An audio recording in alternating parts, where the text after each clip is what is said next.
my coffee and today's guest here with me, so we're ready to roll.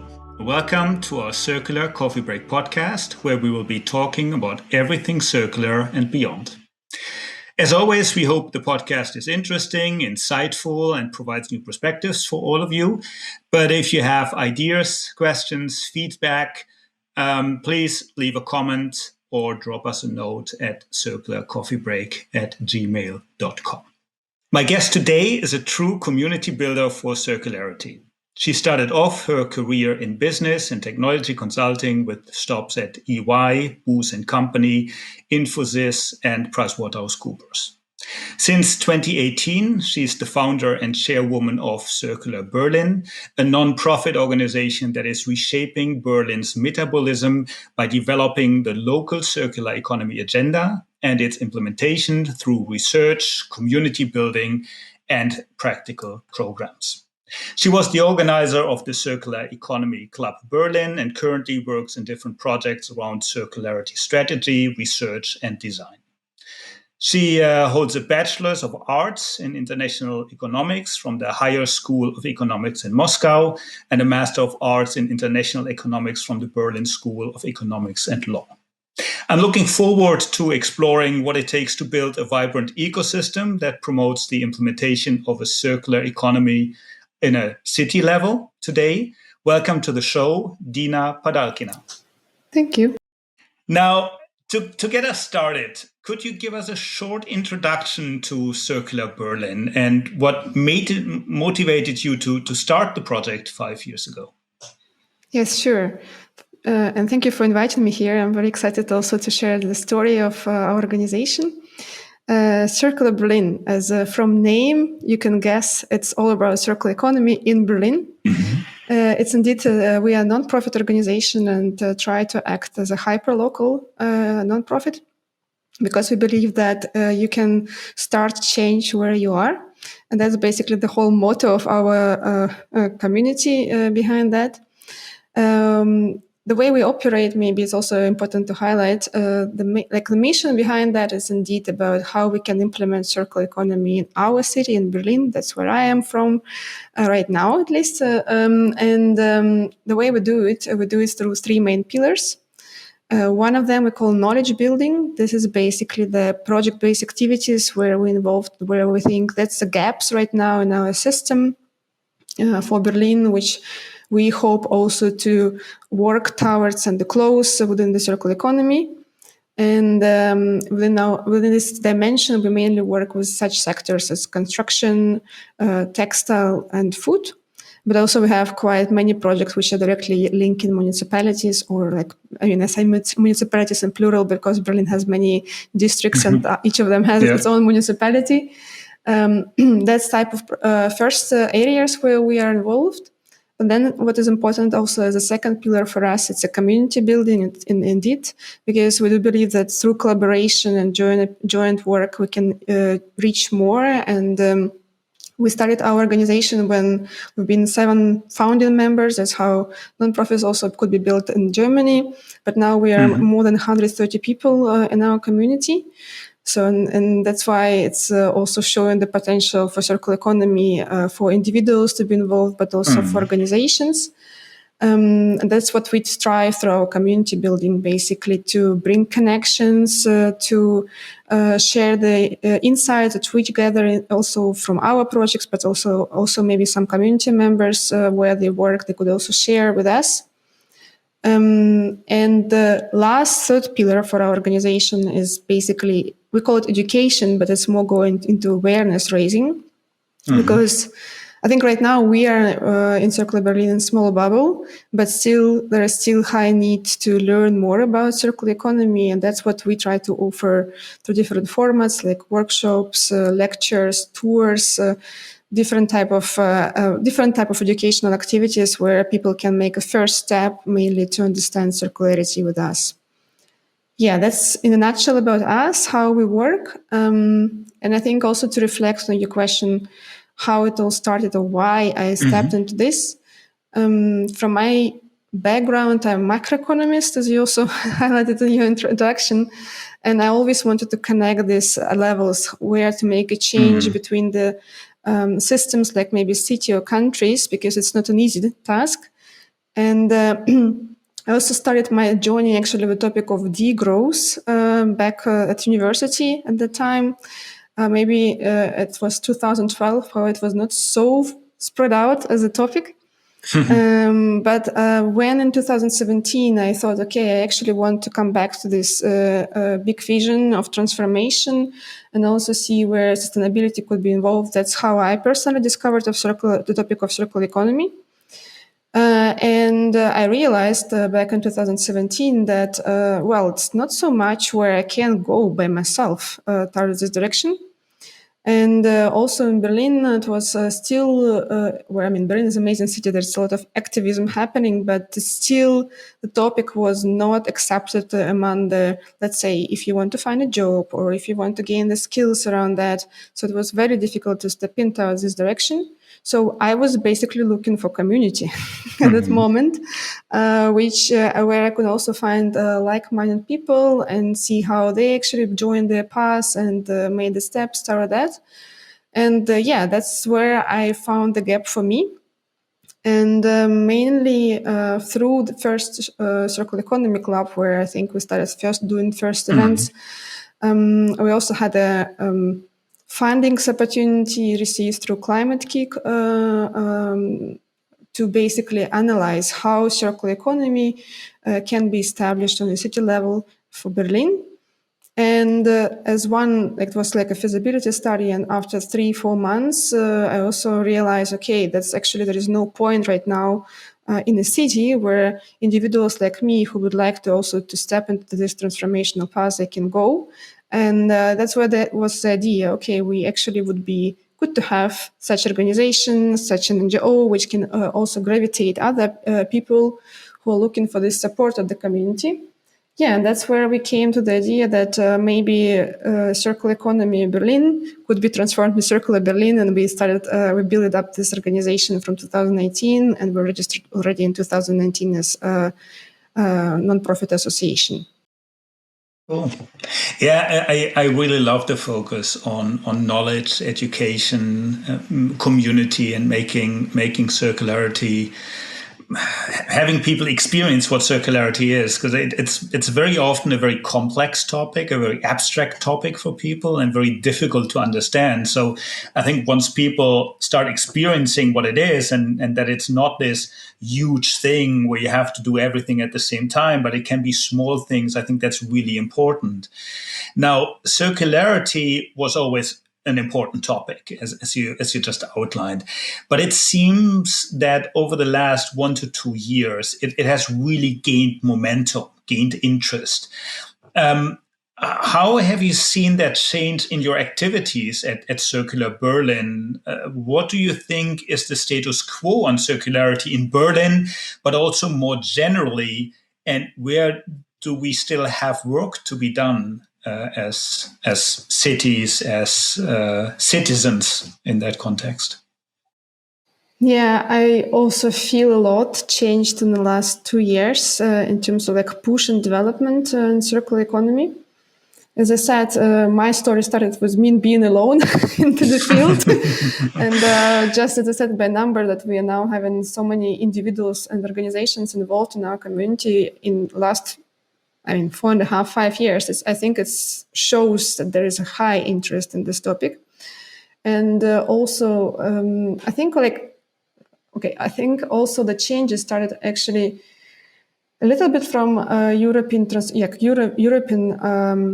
push towards this direction. Mm-hmm. So I think as Circular Economy Act was also introduced and launched also in Germany, the discussion became quite different from what I observed before. And so it became more towards how circular economy could be one of the topic for innovation towards sustainability. And for us, for example, in Circular Berlin, we also now observe that it's not only like people want to learn first what is circular economy, but we receive more and more requests like for a real projects for realization. And actually it's amazing from this perspective, because you see that that's general openness to the topic, general interest into exploration and experimentation with that. It's becoming much higher than even like 4 or 5 years ago. when first you really need first to convince in every conversation why we should still talk about that before even coming to the point like, okay, maybe we do something together. And that's why I'm very excited right now with what would come in the future for the circular economy. But I still think it's still a niche topic right now. So also in Berlin and also in Germany, mainly, I don't know, as also maybe not being German by myself, but also maybe it's a bit of cultural resistance, because as every new topic requires first understanding why I'm doing that. And I think that's where we are in Germany. We first right now on the stage to understand, okay, this topic is not harmful. It actually brings a lot of potential and positive transformation.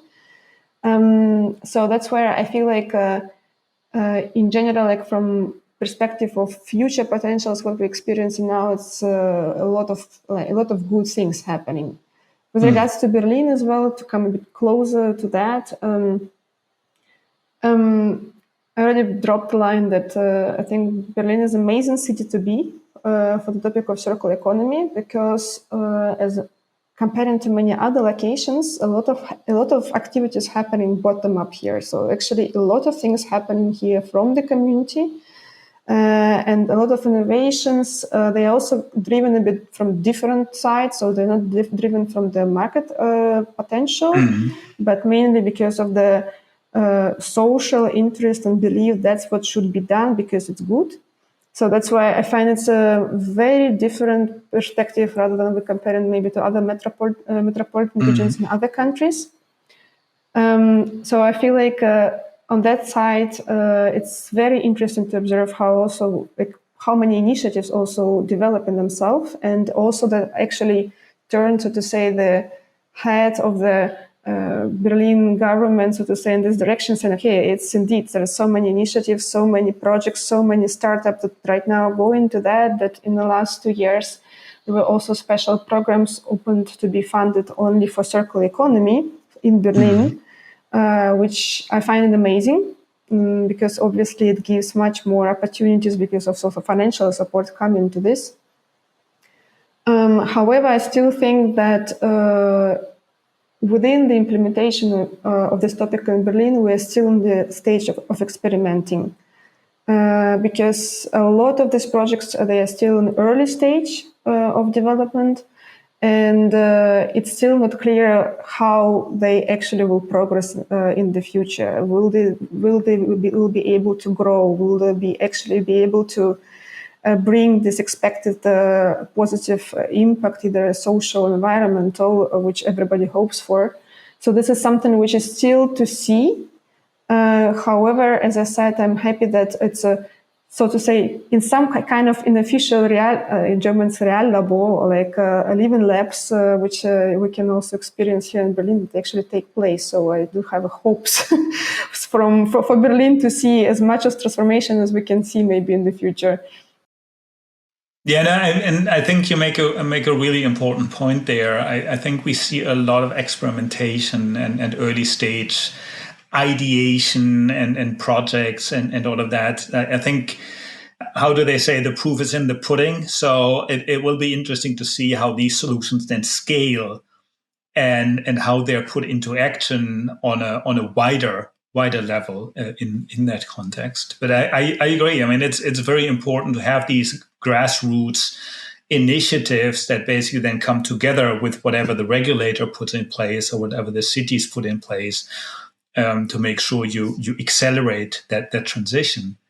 Now, you mentioned the critical role that cities and municipalities have in this transition towards a sustainable circular economy. And they can actually provide an excellent platform for change in that context, be it, as you said, with funding, be it with providing space, room, and so on. What are some of the learnings you could share with our listeners, either good or bad, from what you've seen in the projects and in the discussions that you've been having, both with citizens? You mentioned you have 150 people in the community with the projects and all of that. Are there some experiences you could share on what works and what doesn't? 130. Oh, 30. But maybe sorry. soon 150. Yeah, I think general experience, which I took for me, I think the word city is a very complicated word.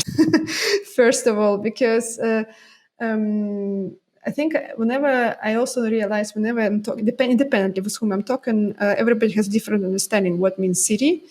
And is it a city municipality? Is it citizens? Is it a company? And that's, I think, that where the complexity starts already. That's actually indeed there are so many stakeholders when we refer to the city, and what we realize, because it was also a challenge for us to identify who are our stakeholder groups with whom we actually want to work or whom we're targeting. And it was also then at the end conclusion, we cannot say it's only one stakeholder. It's not only municipality, because whenever you address only one this stakeholder, you immediately bump into the issue. You have to drag someone else into this collaboration. And that's it's kind of a learning that indeed, when you want to transform a city, you cannot refer to only one stakeholder. Like, for example, we have in mind primarily it's a municipality. So one of them, for example, one of the projects which we're now doing is called Circular City Challenge. It's the second year when we run this project, which mainly focusing on cities from Germany and Austria. So Austria is Vienna, but in Germany we have several cities involved and smaller cities as well. And that's where, in this active discussion with municipalities of the cities who are also, to say, involved in this project, we are learning together how they should collaborate also with other stakeholders, because that's still a challenge. So when we say the city should transform, you really need to have this triangle or even a more angle approach to bring together citizens, to bring together municipalities, to bring together businesses on board, and also maybe other institutions in this case. This is basically the main challenge and the main learning which we developed until now, I think. And sometimes it's just the question, who in which case should carry this change? Because in some cases we have, for example, projects also where we mainly target citizens. It's another project with the name City. It's a city guide. But this is also when we address this stakeholder group, you need to find different language to explain the topic. You need to find different access points, because obviously citizens cannot change everything what's supposed to be changed in the system, but they are also one puzzle in this transformation. And you need to see how you can carry out this communication to them, how they actually can have access to all these services, which we now call in the city circular services, either circular products. They are here among us, but they also need to find them. And this is, I think, what is critical in this case when we address the topic of city transformation. It still will be different based on which stakeholder is the primary you want to target, but independently from that, you need to see how it could be done in this collaborative approach between different stakeholders. Yeah, that's maybe, I'm still learning from this by myself, but that's what I still think it's important to understand, because it's always a question of, but city, who is the city? Yeah, absolutely. Absolutely. No, I fully agree. And we're naturally talking about systemic change.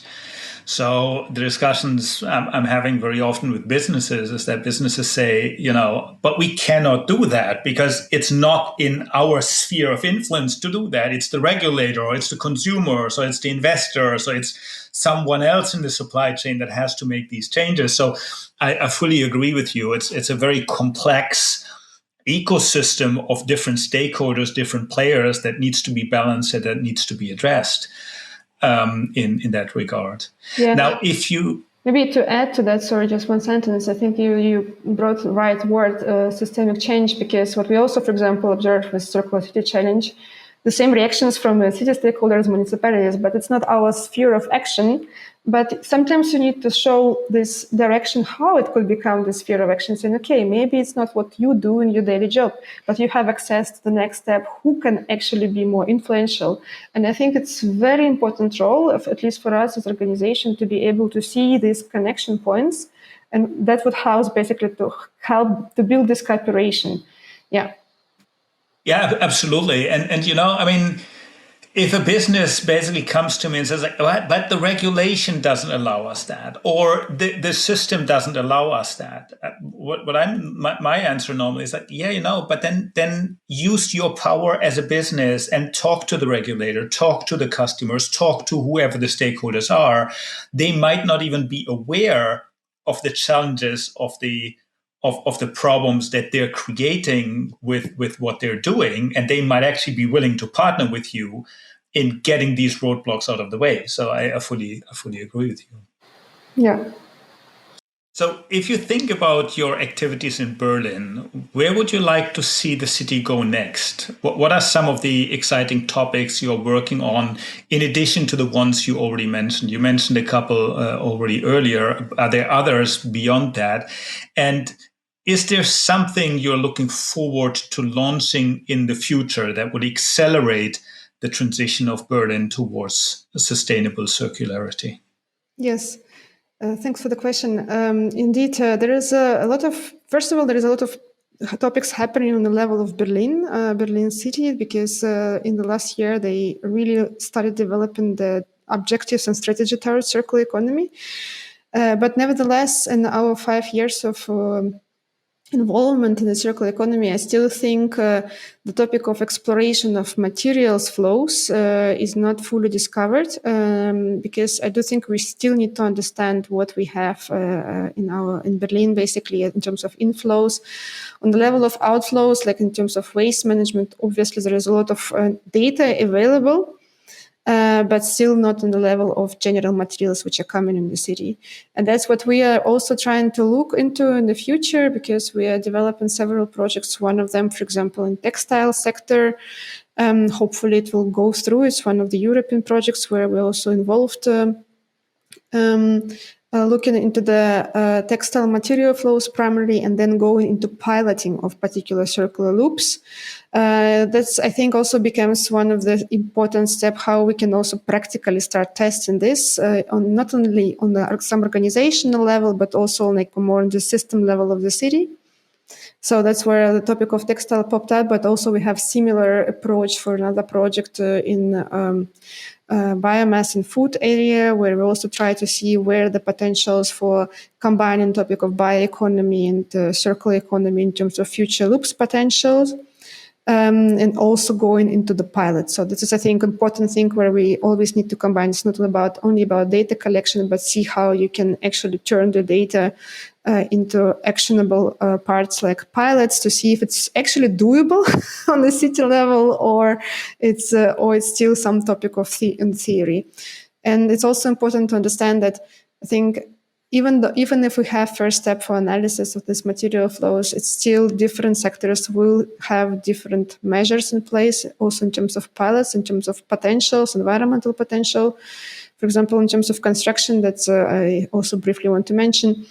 It's not only about creating circular loops, but it's actually to understand how we can preserve the materials which are already in the city, in the buildings, and prolong the use of this material. So it's a bit of different perspective on circular economy, mainly from prolongation of the use of this, such products as a building, so to say.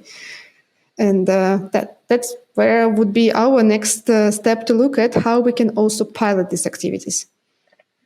Cool. Yeah, and as I think we said already a couple of times, it's not only about experimenting and ideating, it's really about putting things into action. Now, if our listeners would like to follow your example, what you did in Berlin, and establish similar activities in their own cities, their own municipalities, what are some of the things they could do? Where do you think we all, as citizens and as voters and as people that are engaged in our cities on a day-to-day basis, could have an impact in building something similar in accelerating circularity on a practical level? Yeah, you can be very radical as a citizen in this case, or you can actually stay already on the level of being committed to the topic. And I think that's the first step for us as every individual to first to explore what it offers.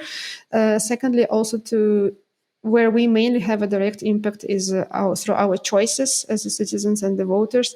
And I think that's where we first primarily need to think of what I'm choosing as a product, or do I actually even need this product to buy first or not? That's, I think, the first step where all of us can already contribute to this, to be more conscious around consumption patterns and how we live. But if someone also want to see, okay, I actually would like to go towards building community around circular economy in my own city, I do think the first step in this case is you need to find your like-minded people. You actually cannot do it alone. And it's not about directly to acquire some funds and for some projects. What you first need to do, you need to find people with whom you can actually share the steps for the so share next steps, so to say. That's one thing. And the second thing is if you found this community with whom you can act together, act jointly, I think it's important that you start building up, so to say, your credibility as a community. So you really need to show that you are committed to the topic with your community around you, that you are not alone, that you really want to go ahead. And I think as soon as actually others will also recognize that your steps are really credible and you really want to make a progress and change, then you will see also how it evolves towards, so to say, prosperity and development. We still also as a community need to learn a lot on our way to go, but I do think first thing, just find people with whom you want to create this change.